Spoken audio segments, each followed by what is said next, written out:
नमस्कार दोस्तों, जोहार शुभ यात्री। आप सबको विदित है कि वर्तमान में पूरे राजस्थान में हर जगह नरेश भाई की रिहाई और जो हमारे निर्दोष साथी जो वर्तमान में जेल में बंद हैं और जो गांव के साथ हुआ अत्याचार, इन मामले को लेकर बहुत बड़ा मामला चल रहा है। राजस्थान की प्रत्येक तहसील, जिले, गांव गांव ढाणी में चर्चा का विषय बना हुआ है। जो चौक प्रशासन द्वारा की हुई जो ग्रामवासियों के साथ अत्याचार, क्या कहूं, क्रूरता, उसके बारे में आप सबको विदित है। सोशल मीडिया पर आपने देखा होगा, तमाम आप सभी देख रहे होंगे। वर्तमान में नरेश भाई की रिहा करो, इंकलाब जिंदाबाद। और मैं आपको मैसेज देना चाहता हूं मेरे दोस्तों, एक बार तमाम साथी इस लाइव से जुड़ेंगे और इस लाइव को शेयर करना। जितने भी साथी एक्टिव है सोशल मीडिया पर, एक बार तमाम साथी लाइव से जुड़े, लाइव को शेयर करना। मेरा तमाम भाइयों से एक धरती पुत्र आपसे अपील करना चाहता है कि एक बार तमाम साथी लाइव से जुड़े, लाइव को शेयर करना। मैं अपनी बात प्रारंभ करने से पहले मैं आपसे इसलिए अपील करना चाहता हूँ क्योंकि मेरी आवाज सपोर्टरा, इधर हम देखते हैं तो मंडराल साइड, इधर हिंडौन साइड, उधर इधर देखते हैं तो हमारा चहेता क्षेत्र, मासलपुर क्षेत्र, करौली के आसपास के गांवों और दूर दराज इस लाभ को देख रहे तमाम साथी, जिनके दिलों में यह है कि जो सम्राटता की पावन धरा पर बस्ती माता में हुआ अत्याचार, जो नरेश भाई हो, चाहे हमारे युवा साथी या बस्ती माता के नन्हे बच्चे, माता बहने, उन सबको विदित है। ज्यादा क्या बताऊंगा डिटेल में, मैं तो सीधा पॉइंट की बात करता हूं। एक बार तमाम साथी लाभ से जरूर जुड़ना मेरे दोस्तों। सब दुनिया कहती है कि आवाज दो, हम एक हैं। वर्तमान में युवा शक्ति जिंदाबाद और इंकलाब जिंदाबाद। कल सुबह 10:30 बजे जो कलेक्ट्री की पावन धरा से 1 किलोमीटर दूर, 1 या 1.5 किलोमीटर दूर जो मंडराल साइड की तरफ अंबेडकर पार्क पड़ता है, वहां पर तमाम सब भाइयों की सहमति से सर्व समाज के युवा साथी, जो युवा शक्ति को एकता की जो बनी हुई डोर को जिंदा रखने के लिए, या जो एक युवाओं का एक ऐसा संगम इस पूरी राजस्थान में देखने को मिला, उसे एक एकता का परिचय देने के लिए कल आप अंबेडकर पार्क में 10:30 बजे ज्यादा से ज्यादा पधारना। ये एक किसी ना कोई राजेंद्र भाई की लड़ाई, ना ये तमाम साथी खड़े हुए या हमारी, ये सब एक विचारधारा, एक युवा शक्ति को एकता का परिचय देते हुए, या नरेश भाई की जो विचारधारा हमें अच्छी लगी, या बस्ती माता का प्यार जो देखने को मिला, ऐसी चीजों को ध्यान में रखते हुए ये जो कल ज्ञापन तैयार किया गया है जिला कलेक्टर के माध्यम से, शांतिपूर्ण तरीके से, सिर्फ और सिर्फ हमारी एक ही बात है कि शांतिपूर्ण तरीके से, गांधीवादी तरीके से जो नरेश भाई के लिए हमें और जो हमारे साथी बंद है उन्हें छुड़ाने के लिए राजस्थान सरकार के लिए हमें ज्ञापन देना जिला कलेक्टर के माध्यम से। तो मैं तो तमाम भाइयों से इस लाइव वीडियो के माध्यम से ज्यादा भाषण देने से कोई मतलब नहीं है साथियों। इसमें भाषण में 2 घंटा बोल जाऊं, 4 घंटे बोल जाऊं, उसमें कोई औचित नहीं है। मैं तो बार बार आप तमाम भाइयों से यही अपील करना चाहता हूं कि जितने भी साथी हैं इस लाइव वीडियो को देख रहे हैं, कल 10:30 बजे अंबेडकर पार्क मंडराल रोड पर पड़ता है। अधिकतर सभी साथी जानते हैं और नहीं भी जानते तो उनको लोकेशन भी डाल दी जाएगी, इसलिए आप ज्यादा से ज्यादा पधारें। इसी में हमारे पूर्व छात्र संघ अध्यक्ष राजेंद्र मणेवा जी अच्छे क्रांतिकारी हैं, हमारे साथ मौजूद हैं। करौली की पावन धरा पर हमेशा मदन मोहन जी की पावन धरा पर गरीब मजदूर किसान के लिए आवाज उठाते रहते हैं। मैं उनसे भी अपील करूंगा कि वो अपनी बात संयम में धैर्यवान होते हुए अपनी बात को रखें। नमस्कार साथियों, कल करौली की सरजमी पर भाई नरेश के लिए और जो गांव वाले हैं उनके साथ में जो क्रूरता हुई है उसको लेकर विशाल महापड़ा, एक बहुत ही बड़ी रैली हम जिसको कह सकते हैं करौली की जमीन पर होने जा रही है। मेरा तो आप सभी साथियों से यही कहना है कि जब किसी भाई के साथ में, हमारे भाई के साथ में गलत होता है, तो अगर हम उस भाई के साथ में हम ही खड़े नहीं होंगे तो इस वक्त में कौन खड़ा होगा। साथियों, जो गांव वालों के साथ में पुलिस प्रशासन ने जिस तरीका से निर्दयी तरीके से अत्याचार किया है, आप सोच सकते हो जो गरीब व्यक्ति होता है उसको अपना आशियाना खड़े करने में 30 वर्ष लग जाती है, जब जाकर उसका आशियाना खड़ा होता है। उस आशियाने को मैच पुलिस ने 5 मिनट के अंतर्गत जला दिया। सैकड़ों भाई के जला दी, जो 4 व्हीलर साधन थे उनको भी जला दिया, नरेश भाई के साथ में जो साधन थे। और जिस तरीके से लाठीचार्ज किया था पुलिस ने, इसे लोकतंत्र में इससे बड़ी हत्या हम नहीं कह सकते। जो छोटे छोटे बच्चे थे, माताएं थी, बुजुर्ग महिलाएं थी और हमारे सीनियर सिटीजन सारे थे, उनके ऊपर जबरदस्त लाठीचार्ज किया और लाठीचार्ज भी इतना भीषण था कि उसमें हमारे 19 नौजवान साथी थे, उनके हाथ पैर टूट गए। साथियों, ऐसा क्या गुनाह किया था गांव वालों ने? अपनी जायज मांग को लेकर उनका जो धरना था वो जारी था।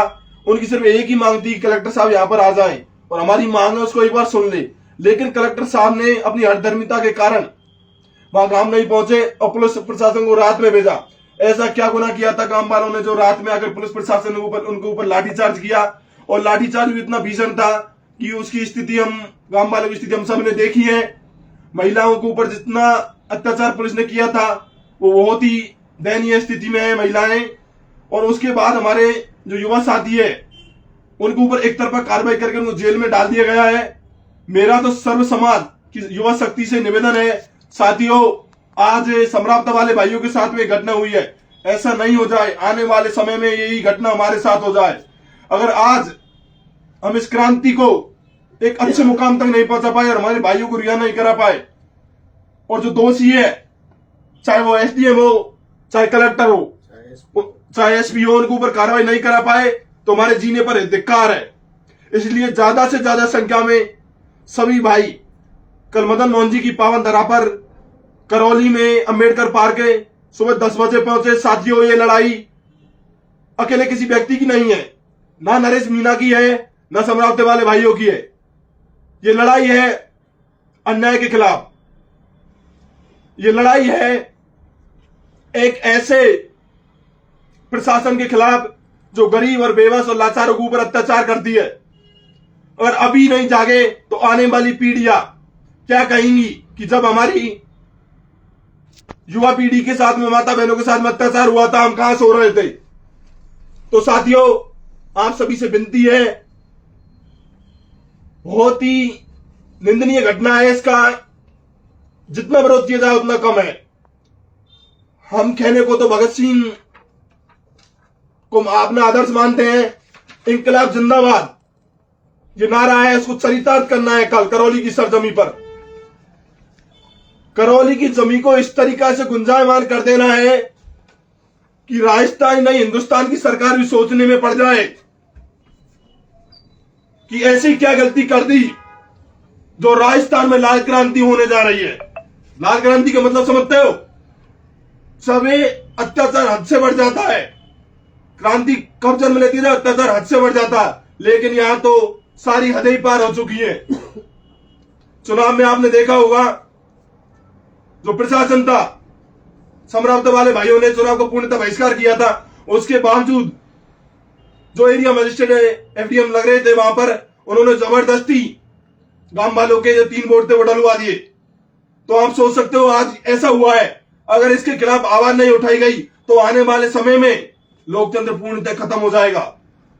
तो साथियों, लोकतंत्र को मजबूत करना है और गरीब को न्याय दिलाना है और अपने हक की लड़ाई खुद लड़ना सीखना है। तो कल ज्यादा से ज्यादा संख्या में जितना हो सके करौली की जमीन पर पधारे और इस आंदोलन को मजबूती दे और एक ऐसा आंदोलन कल खड़ा करे कि कल ही हमारे भाई को रिहा किया जाए और जो निर्दोष हैं उनको बरी किया जाए और जो दोषी हैं उनके खिलाफ कल ही कार्रवाई किया जाए, ऑन द स्पॉट कल कार्रवाई किया जाए। इतना बड़ा आंदोलन कल खड़ा करना है। और हम प्रशासन से, सरकार से मांग करते हैं कि इस मामले में न्याय की जाए जिससे दूध का दूध और पानी का पानी हो जाए। धन्यवाद साथियों। इसी कड़ी में हमारे मंडराल के युवा साथी, हमारे आदर्श बड़े भाई ब्रजेश जी से मैं अनुरोध करूंगा वो भी अपनी बात रखें। जय जोहार साथियों, मैं ब्रजेश मीणा। देवली उनेरा प्रकरण के मामले में आपने सबने सुना होगा। सम्राप्ता गांव में जो एक पूरी साजिश के तहत जो घटना घटित हुई, जिसमें एसडीएम अमित चौधरी अपने मन मुताबिक एक पद का दुरुपयोग करते हुए जबरदस्ती वहां वोट डलवा रहे थे और वहां चित्रा मीणा जो महिला स्पष्ट करके बयान दे रही है कि हमको जबरदस्ती वोट डलवाया गया और 3 वोट डाल के उस प्रकार से उन्होंने कलेक्टर के ऊपर थोप दिया और कलेक्टर की भी वहां पूरी तरीका से गलती थी। तो पूरे गांव ने वोट का बहिष्कार कर रखा है। तो आपका कोई अधिकार नहीं बनता, आपको लोकतंत्र ये अधिकार नहीं देता है कि आप किसी व्यक्ति को जबरदस्ती वोट डालने के लिए फोर्स करो। मोटिवेट करने के लिए उन्होंने बोला था। मोटिवेट अलग होता है जबरदस्ती वोट डलवाने के लिए, जबरदस्ती वोट डलवाए गए। एक पूरी साजिश के तहत सेलेक्टेड पुलिस वाले वहां पहुंचे, उन्होंने गांव की लाइट काटी, गांव की लाइट काट के खाना खाते हुए जनता पे लाठी प्रहार किया, आंसू गोले दागे, मिर्ची बम फोके, अनाधुंध फायरिंग करी गई। जिस प्रकार से को दूसरे देश के लोगों पर फायरिंग की जाती है, आतंकवादियों पर, उस प्रकार से समरप्ता गांव के ऊपर अनाधुंध फायरिंग की गई। सैकड़ों गाड़ी जलाई गई, 4 व्हीलर जलाई गई और ऊपर से नेशनल मीडिया पर मीना समाज को इस तरीका से साजिश के तहत बदनाम किया गया कि मीना समाज एक अपराधी कौम है, जबकि मीना समाज सदियों से, सिंधु घाटी सभ्यता से पहले से, द्रविड़ सभ्यता, द्रविड़ जाति के लोगों से पहले से एक शांत कौम रही है। इन्होंने अपने आप को, समाज को जिंदा रखा है इतने लंबे समय तक, लेकिन एक शिक्षित होने के नाते नेशनल लेवल तक टारगेट कर दिया हमारे समाज को कि मीना समाज एक दबंग जाति है, एसडीएम को थप्पड़ मार सकती है, जबकि ये पूरी तरीका से साजिश की बू आ रही है। इसमें सेलेक्टेड पुलिस वाले वहां पहुंचे और उन्होंने बेरहमी से महिला, बच्चे और बुजुर्गों को तक भी नहीं छोड़ा। आप सभी से विशेष विनती है, क्रांति करने के लिए और क्रांति में जाने के लिए पीले चावल नहीं भेजे जाते, भंडारे का न्योता नहीं है ये, जिसके अंदर जमीर है, खून है। अगर आदिवासियों का असली खून है, सर्व समाज के लोगों से हाथ जोड़कर मैं विनती करता हूं, आज हमारे साथ हुआ है, कल तुम्हारे साथ भी होगा। जिसके अंदर खून है वो चल के करौली की पावन धरा पर आए और एक बड़ी महारैली का अंजाम देंगे। हम प्रशासन को घुटने पर लाने का काम करेंगे। यहां तक बोल रहे हैं कि नहीं छोड़ा जाएगा, कल एक रैली बड़ी निकाली जाएगी और इसके बाद में अगर परिणाम भी हमारे पक्ष में नहीं रहे तो सड़कों को जाम करने का हम काम करेंगे। प्रशासन को और सरकार को हम सख्त चेतावनी देना चाहते हैं, न्यायिक जांच की जाए, सीबीआई जांच होए, जिससे साफ स्पष्ट पता चले कौन दोषी और कौन नहीं है। जो दोषी हो उसको सजा दी जाए और जो निर्दोष है, बिना काम फंसे जा रहे हैं, हमारे 60 से 70 युवाओं को वहां को फंसाया गया है, निर्दोष को। एक नेता है, नेता के समर्थक हर कोई रहता है, एक गवर्नमेंट सर्वेंट व्यक्ति उसके भी समर्थक रहते हैं। क्या समर्थक पहुंचने से वो अपराधी हो गए? और नरेश मीना जो राजनीतिक अपराधी है, ना कि कोई क्राइम करके वहां गया है, आवेश में आकर उसने थप्पड़ लगाया तो उस जगह वहां जातिवाद नहीं देखा था कि नहीं भाई कौन सी जाति का है। एसडीएम के पिछले रिकॉर्ड उठा के देख लीजिए, महिलाओं पे वहां अत्याचार उसने किया है, किसानों पर अत्याचार उसने किया है, कॉलेज के टाइम उसने एक अपने मित्र को छुरा घोंपा है जो पूरी तरीका से अपराधी रिकॉर्ड रहा है। उसने आरपीएससी को अपने प्रूफ भी छुपाए नौकरी करते समय, कोर्ट के अकॉर्डिंग उसने प्रूफ छुपा के अपनी नौकरी पाई है, ये भी पूरी तरीका से अपराधी रहा है। आप सबसे विशेष विनती है हाथ जोड़कर, कल करौली की पावन धरा पर 10 बजे अधिक से अधिक संख्या में पधारे और इस रैली को महा अंजाम दे। सरकार को बताए कि हमारा समाज किसी एंगल में कमजोर नहीं है। अगर जल्दी से जल्दी रिहा नहीं किया गया तो हम सड़कों पर उतरेंगे, सड़कों को जाम करेंगे, पटरियों को उखाड़ेंगे और इसकी जिम्मेदारी खुद प्रशासन और सरकार की होगी। जय जोहार। दोस्तों, हम तो यही अपील करना चाहते हैं कि कल आप ज्यादा ज्यादा अम्बेडकर पार्क में ज्यादा ज्यादा पधारें। वर्तमान में हमारी यही अपील है और जो आगामी रणनीति है वहीं पर आपको सबको मौका दिया जाएगा अपनी बात रखने का। वर्तमान में मैं तमाम भाइयों से यही अपील करना चाहता हूं कि जितने भी साथी इस लाइव वीडियो को देख रहे हैं या देखें कल तक 10:30 बजे तक, सुबह मॉर्निंग तक, तो आप ज्यादा ज्यादा इस मिशन में आए, इसे सफल बनाएं। शांतिपूर्ण तरीके से हमारी बात रखनी है ताकि सरकार तक हम अपनी बात को पहुंचा सकें, क्योंकि वैसे तो हर राजस्थान के प्रत्येक जिला या तहसील लेवल पर, गांव गांव ढाणी में, चप्पा चप्पा पर गूंज रहा है कि भाई जो समरावता में, बस्ती माता में जो अन्याय हुआ है वो सबको दिखाई दे रहा है। चाहे नरेश भाई है हमारे, चाहे जो हमारे युवा साथी हैं, सबको दिखाई दे रहा है। प्रशासन और राजस्थान सरकार भी जानती है कि कहीं न कहीं टोंक प्रशासन गलती में है। क्लियर आ रहा है, दिखाई फोटोज बोल रहे हैं प्रशासन। तो फिर भी मैं अपील यही करूंगा कि आप ज्यादा से ज्यादा कल पधारें। नमस्कार साथियों, मैं आपसे यही अनुरोध और अपील करना चाहता हूं कि कल करौली की पावन धरा पर मदन मोहन जी की नगरी पर एक इतिहास लिखा जाएगा। लाल क्रांति आपको देखने की मिलेगी, क्योंकि लाल क्रांति आप जानते हैं, अन्याय जितना अन्याय बढ़ जाता है, बढ़ चढ़कर उसके विरोध में हम ये क्रांति करने जा रहे हैं। और इसमें सर्व समाज के लोग सर्व सहमति से, जो आप लोगों को सोशल मीडिया के माध्यम से आप सबको पता है कल आप सभी यहाँ पधारे, खासकर मैं मंडल लांगड़े से आता हूँ, तो मैं मेरी उपखंड मंडल और लांगड़ा बेल्ट के भाइयों से हाथ जोड़कर अपील करना चाहता हूँ कि आपको एक इतिहास में इसमें आप भागीदारी निभानी है और जुड़ना है, क्योंकि ये हमारी लड़ाई नहीं है, राजेंद्र भाई की लड़ाई नहीं है, जवान सिंह भाई की लड़ाई नहीं है। ये गंगापुर से आए हैं, तो इनको लगा है कि अन्याय हो रहा है। ये कहीं भी धरती पुत्र, किसान पुत्र हैं, अन्याय को आज तक इन्होंने कहीं सहन नहीं किया। तो इस बात से आप भी वाकिफ हैं कि अन्याय जहां आपको दिखता है वहां आपको इकट्ठे हो जाना चाहिए।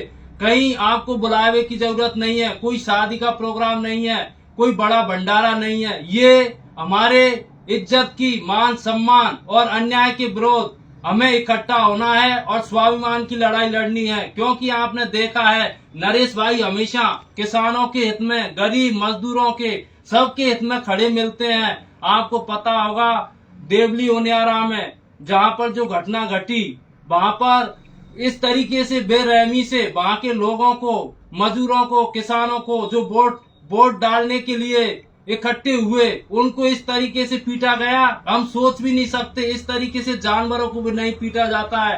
गाड़ियां जलाई गई, मोटरसाइकिल जलाई गई।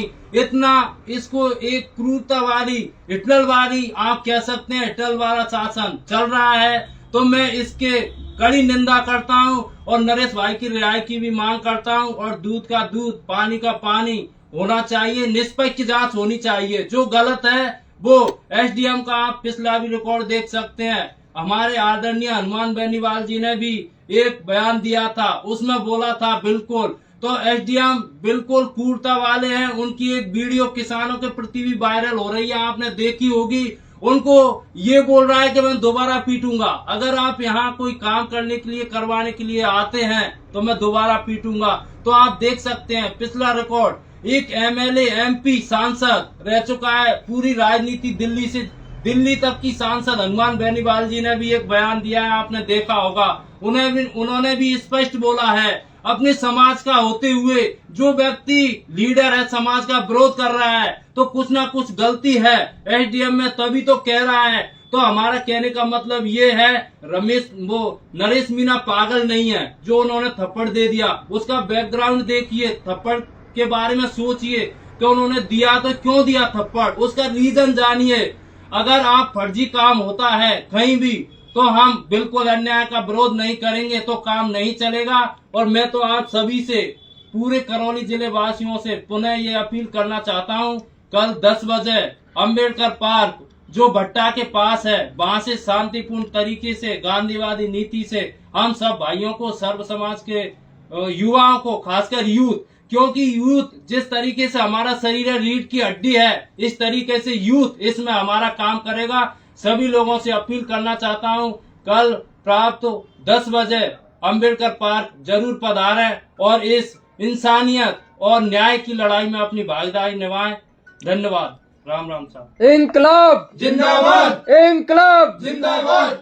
जय जवान, जय किसान, जय जवान, जय किसान। नरेश भाई को, रिहा करो, नरेश भाई को, रिहा करो, नरेश भाई को। रिहा करो। कल करौली ज्यादा से ज्यादा आए। ठीक है साथियों, कल सभी भाई ज्यादा से ज्यादा करौली की पावन धरती पर आए।